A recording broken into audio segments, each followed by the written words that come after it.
Assalamualaikum warahmatullahi wabarakatuh. Alhamdulillahirrabbilalamin. Wassalatu wassalamu ala asyrafil anbiya'i wal mursalin wa ala alihi wa sahbihi ajmain, amma ba'du. Salawat dan salam kita sanjungkan kepada Nabi besar kita Nabi Muhammad SAW dan para sahabatnya.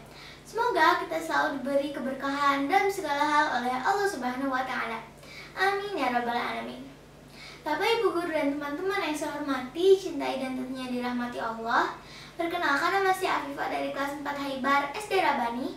Pada kesempatan kali ini, izinkan saya untuk menyampaikan kisah yang bertemakan kewajiban menuntut ilmu. Saya akan menceritakannya melalui kisah yang bernama Imam Bukhari Gigih Mencari Ilmu. Mencari ilmu bagi seorang muslim tentu menjadi sebuah kewajiban, sebagaimana sabda Rasulullah SAW. Talabul ilmi faridatun ala kulli muslimin. Mencari ilmu itu wajib atas setiap muslim. Hadis riwayat Abu Daud. Tentang hal ini kita bisa lihat pada kehidupan salah satu ulama ahli hadis yang paling terkenal, yaitu Imam Bukhari. Nama asli Imam Bukhari adalah Muhammad bin Ismail yang berasal dari Bukhara, Uzbekistan. Ketika kecil, ayah Al-Bukhari meninggal, sehingga ibunya harus mendidik dan merawatnya seorang diri. Biaya pendidikannya didapatkan dari harta peninggalan ayah Al-Bukhari, dan diantaranya juga terdapat sebuah perpustakaan pribadi yang ayahnya tinggalkan untuk Al-Bukhari. Dalam keadaan yatim, Al-Bukhari diasuh oleh ibunya dengan penuh kasih sayang. Dibimbingnya untuk mencintai buku-buku peninggalan ayahnya. Bersama kawan sebayanya, Al-Bukhari belajar untuk menulis dan membaca Al-Quran serta hadis. Ketika Al-Bukhari masih kecil, Al-Bukhari mengalami sakit yang teramat di kedua matanya, sehingga matanya menjadi buta. Ibunya berdoa kepada Allah Subhanahu wa Ta'ala agar anaknya bisa sembuh dan menjadi ulama besar. Hingga suatu malam ibundanya tertidur dan bermimpi bertemu Nabi Ibrahim alaihissalam. Di dalam mimpinya, Nabi Ibrahim alaihissalam berkata, "Sungguh Allah telah mengembalikan penglihatan putramu karena banyaknya tangisanmu atau karena banyaknya doa yang engkau panjatkan." Dan akhirnya Al-Bukhari pun sembuh. Al-Bukhari mulai belajar hadis ketika masih muda, bahkan usianya kurang dari 10 tahun.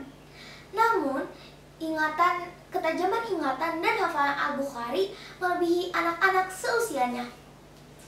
Ketika Al-Bukhari berusia 10 tahun, beliau berguru kepada seorang ulama ahli hadis. Dan Al-Bukhari selalu hadir ketika belajar hadis dari gurunya itu. Setahun kemudian, Al-Bukhari mulai belajar menghafalkan hadis-hadis Nabi Muhammad SAW. Beliau juga saat itu ditunjuk untuk mengoreksi beberapa kesalahan penghafal matan maupun rawi. Beliau terkenal gigih dalam memburu hadis. Ketika beliau mendengarkan hadis, maka beliau ingin mendapatkan keterangan dari hadis tersebut secara lengkap. Beliau juga harus bertemu sendiri dengan orang yang meriwayatkan hadis tersebut. Ketika memburu hadis, Al-Bukhari bepergian jauh hingga ke daerah Syam, Mesir, Makkah, Madinah, Kufah, Baghdad, dan lain-lain. Tidak jarang Al-Bukhari bolak-balik ke suatu tempat karena mendapatkan keterangan baru atau hadis baru. Setelah bepergian jauh, Al-Bukhari dapat mengumpulkan hadis, setidaknya 600.000 hadis.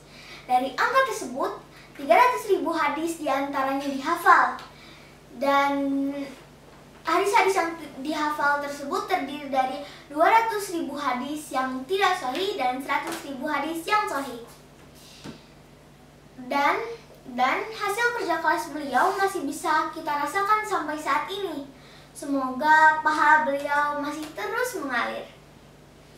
Sekian cerita dari saya, mohon maaf bila ada kesalahan. Semoga bermanfaat untuk kita semua. Wassalamualaikum warahmatullahi wabarakatuh.